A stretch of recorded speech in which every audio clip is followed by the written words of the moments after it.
All right, well, we're calling it a day. I'm tired. It's Sunday, not a damn day off. I'm whooped.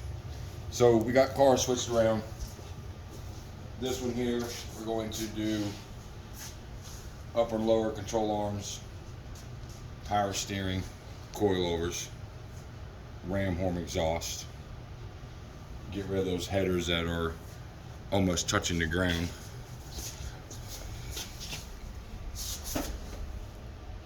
Yeah, they hang pretty low. But this is a really nice car.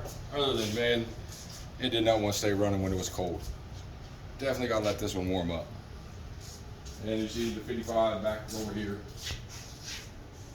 Still got some bugs working on that. The brakes are a little bit spongy. Yeah, not really sure what the problem is there, but we're going to try bleeding them. May end up having to add a vacuum canister or maybe even a vacuum pump. We'll run a check, see what kind of vacuum that this motor's pulling because of the cam. But hopefully we can get that worked out as soon as the orange one's done. Be nice to have that done next week. And eventually swap out my trans because that keeps getting pushed off. We'll get to it eventually. Sooner than later, probably.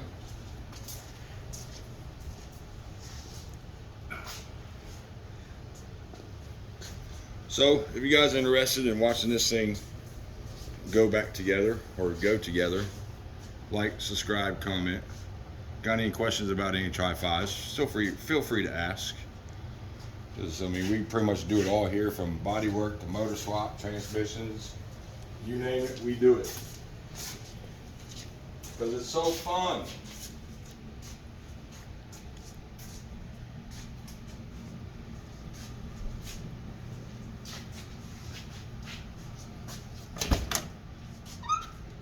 It's not the original seat in this, but it's still a nice car.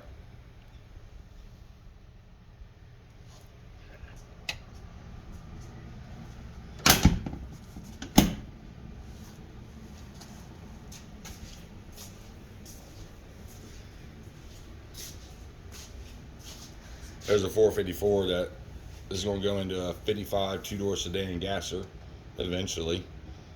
At this point, could be a couple years, but Nah. But you might be right. It'll be a while.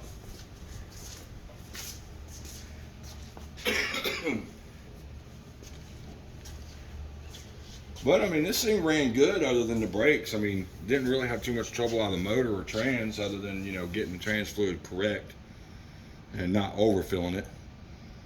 But my biggest thing was getting this thing, the shifter, back on the column. Because in a 55 convertible, in my opinion, you need it on the column, not on the floor. But, we get the brakes worked out, finish up the wiring, install the new motor and cylinders and everything for the top. I mean, I've already got the complete interior, all the door panels, all the material to do the kick panels, the back panels. You got new sun visors, new top, carpet, floor mats. I mean, I bought the whole interior kit from Ciadella, so you guys can imagine the quality of that one, which is really nice because I went with the more expensive material that she had to offer. So hopefully this thing's done by midsummer, I hope. But it was a big accomplishment to get this thing actually running and moving under its own power. Because I don't know if you guys ever done this, but it's a lot of work.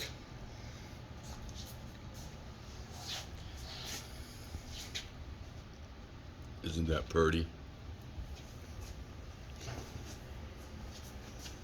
And one of these days we'll get that 57 down and show you guys some videos of that one too. That one I bought at an estate sale in southern Indiana.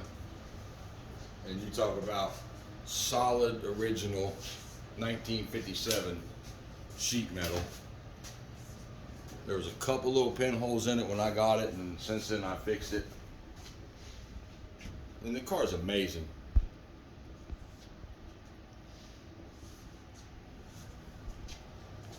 Everything on the underside of this car is new. Leaf springs, fuel tank, brake lines, fuel lines, suspension. Everybody told me, oh, you need to do a frame off on that. No, I don't. 4 years, tear it apart, put it all back together. Nah, we enjoy it now. When's the last time you seen a naked 57 convertible running around?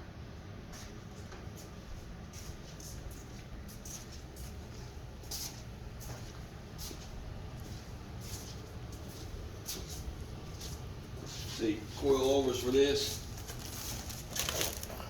Springs. QA1s, which is what I got on my 57. Tubular upper and lowers. Lowering blocks are in the house. Well, you guys have a good evening. Like I said, if you're interested in following along, like, subscribe, comment. Any questions, feel free to ask. You guys have a good evening.